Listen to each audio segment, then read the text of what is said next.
as I said just a few months ago, and I said a few months before that, and I said each time we see one of these mass shootings, our thoughts and prayers are not enough.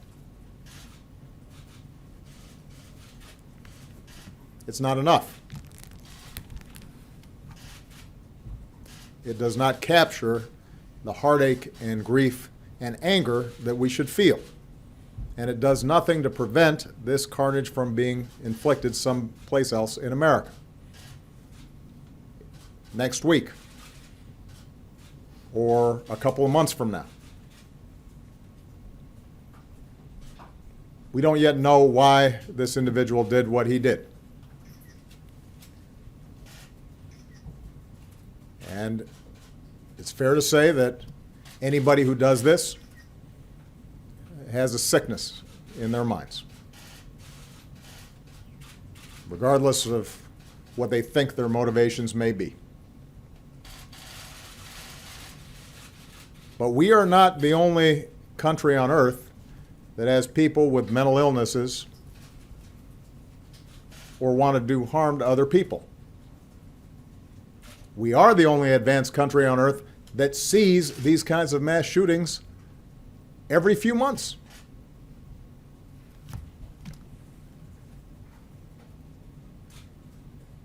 Earlier this year, I answered a question in an interview by saying, the United States of America is the one advanced nation on earth in which we do not have sufficient common sense gun safety laws, even in the face of repeated mass killings.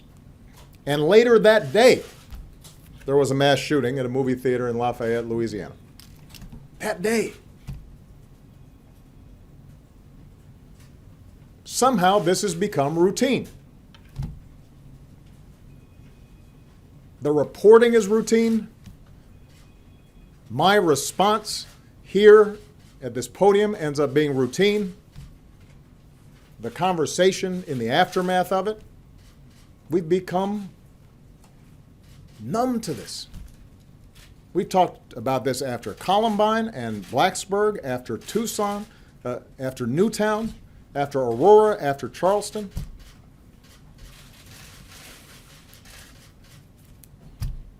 It cannot be this easy for somebody who wants to inflict harm on other people to get his or her hands on a gun. And what's become routine, of course, is the response of those who oppose any kind of common sense gun legislation. Right now, I can imagine the press releases being cranked out. We need more guns, they'll argue. Fewer gun safety laws.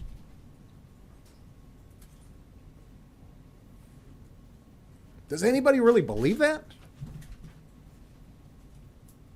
There are scores of responsible gun owners in this country. They know that's not true.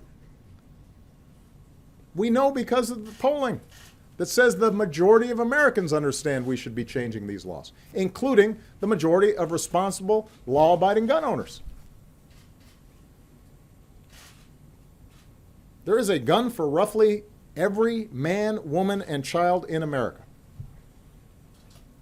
So how can you, with a straight face, make the argument that more guns will make us safer?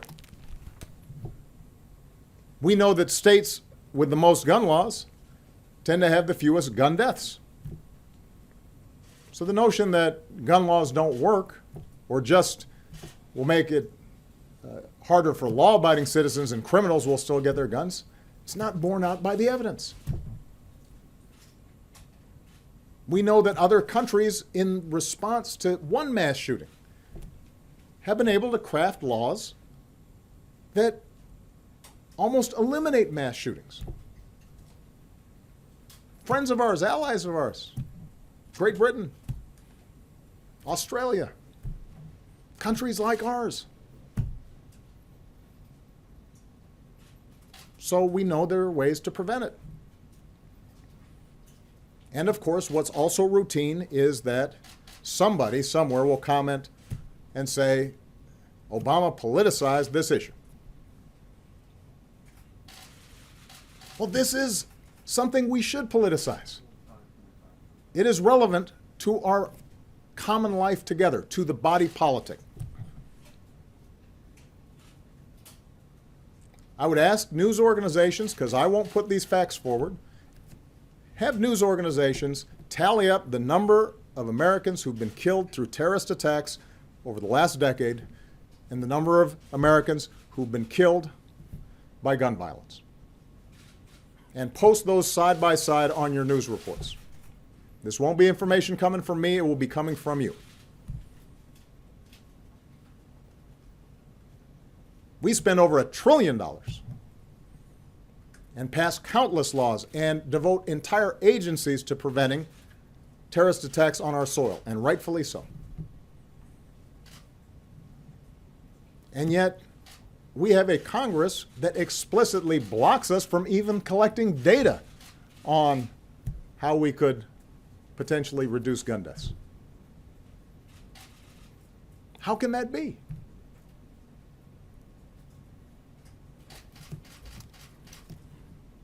This is a political choice that we make to allow this to happen every few months in America. We collectively are answerable to those families who lose their loved ones because of our inaction. When Americans are killed in mine disasters, we work to make mines safer. When Americans are killed in floods and hurricanes, we make communities safer. When roads are unsafe, we fix them to reduce auto fatalities. We have seatbelt laws because we know it saves lives. So the notion that gun violence is somehow different,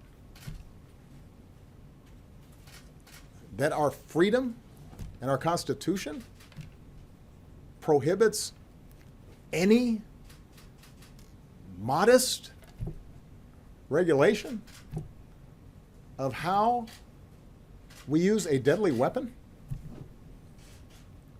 when there are law-abiding gun owners all across the country who could hunt and protect their families and do everything they do under such regulations. Doesn't make sense. So, tonight, as those of us who are lucky enough to hug our kids a little closer,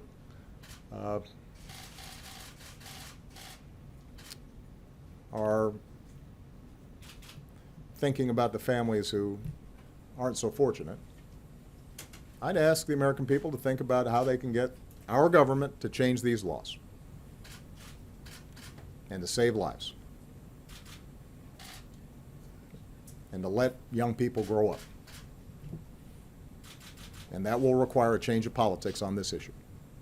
And it will require that the American people, individually, whether you are a Democrat or a Republican or an independent, when you decide to vote for somebody, are making a determination as to whether this cause of continuing death for innocent people should be a relevant factor in your decision. If you think this is a problem, then you should expect your elected officials to reflect your views. And I would particularly ask America's gun owners who are using those guns properly, safely, to hunt, for sport, for protecting their families, to think about whether your views are properly being represented by the organization that suggests it's speaking for you.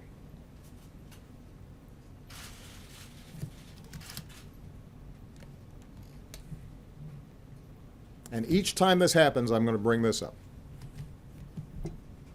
Each time this happens, I am going to say that we can actually do something about it, but we're going to have to change our laws.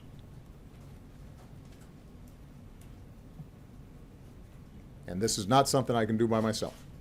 I've got to have a Congress, and I've got to have state legislatures and governors who are willing to work with me on this. I hope and pray that I don't have to come out again during my tenure as president to offer my condolences to families in these circumstances. But based on my experience as president, I can't guarantee that. And that's terrible to say. And it can change. May God bless the memories of those who were killed today. May He bring comfort to their families and courage to the injured as they fight their way back. And may He give us the strength to come together and find the courage to change. Thank you.